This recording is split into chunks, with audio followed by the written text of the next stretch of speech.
Just to cut short ya, saya sebagai psikoterapis, okay, dan juga bekas guru, but I'm out. So kehidupan saya lebih kepada remaja.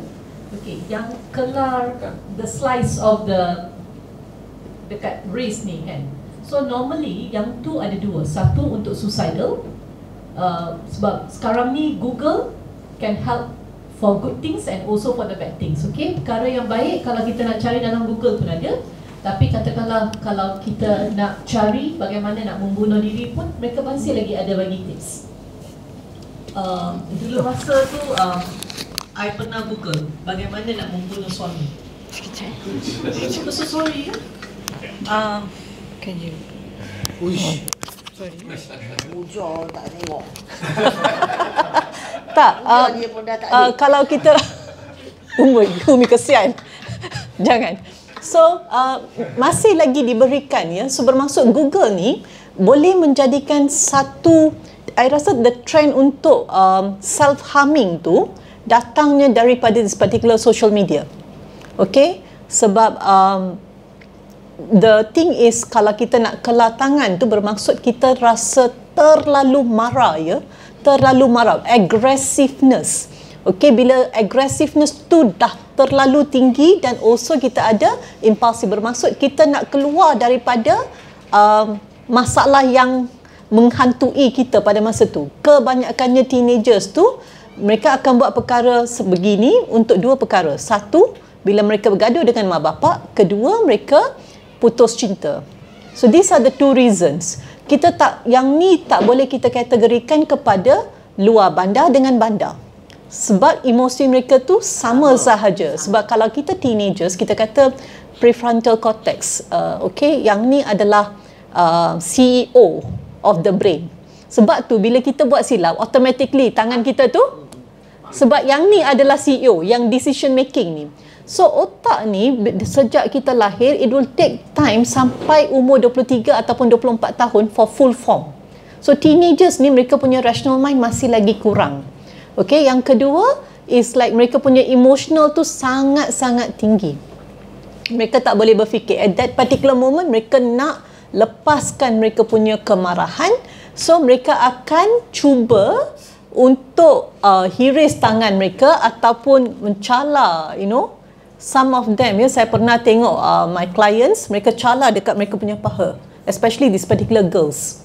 Okay, sebab mereka rasa tempat tu dah boleh tutup kan, pakai skirt, pakai baju kurung, tak boleh nampak. Kalau dekat tangan, mak bapak boleh nampak. Actually, cara mereka mencederakan diri sendiri tu, mereka gunakan pelbagai cara.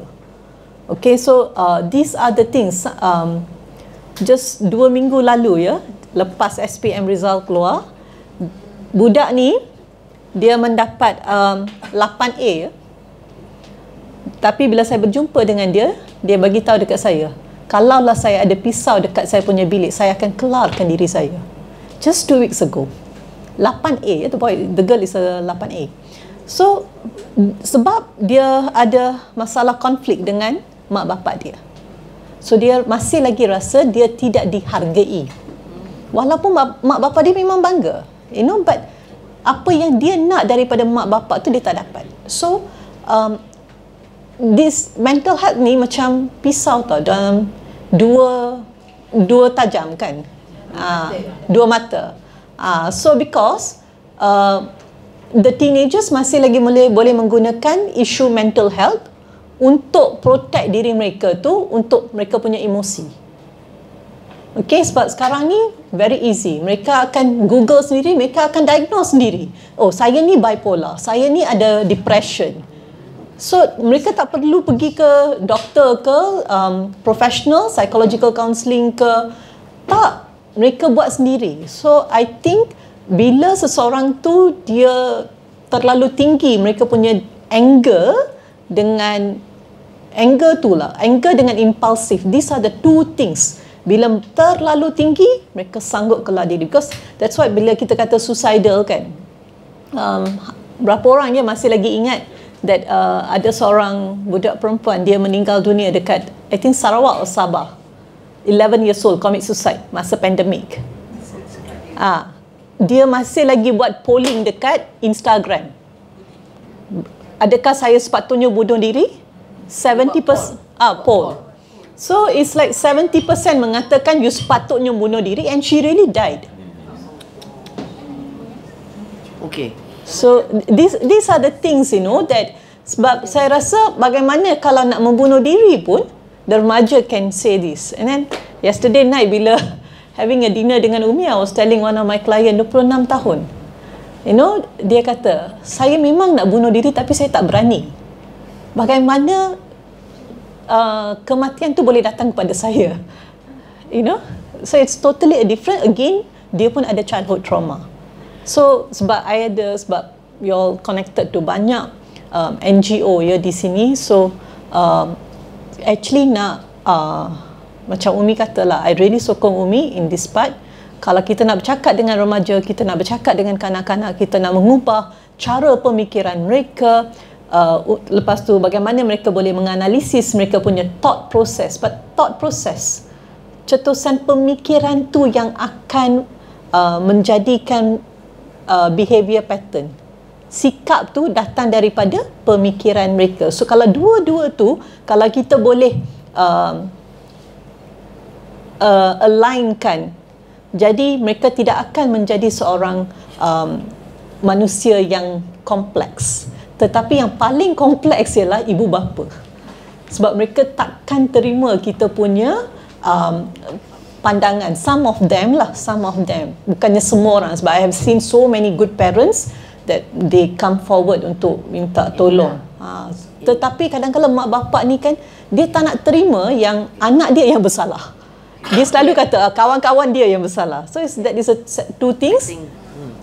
Lagi yang I tak pernah, I ni bukannya jenis yang tengok TikTok ya, tapi yang tadi satu sharing di mana seorang influencer kata dia dapat SPM semuanya 9F. So I rasa sebab saya ikut Umi dengan adik Syidi pergi dekat jelajah pendidikan di luar bandar dekat Pekan, Rompin, Pahang and all those things. So dalam that particular ceramah tu satu aja saya bagi tahu. Pendidikan, SPM exam semuanya bukannya untuk mereka punya keputusan, tetapi untuk membentuk mereka punya kepribadian. Ada tak mereka disiplin? Ada tak mereka boleh handle pressure, multitasking? So kalau perkara-perkara macam ni mereka tak ada, maka mereka nak bekerja ataupun mereka nak berniaga ataupun untuk mereka nak menjadi suami ke isteri ke, masih lagi benda tu akan menjadi masalah. So yang result tu adalah kat surface, yang kat belakang tu adalah mereka punya kepribadian. I think benda tu yang harus diberitahu kepada mak bapak dan juga kepada remaja. Alright, terima kasih.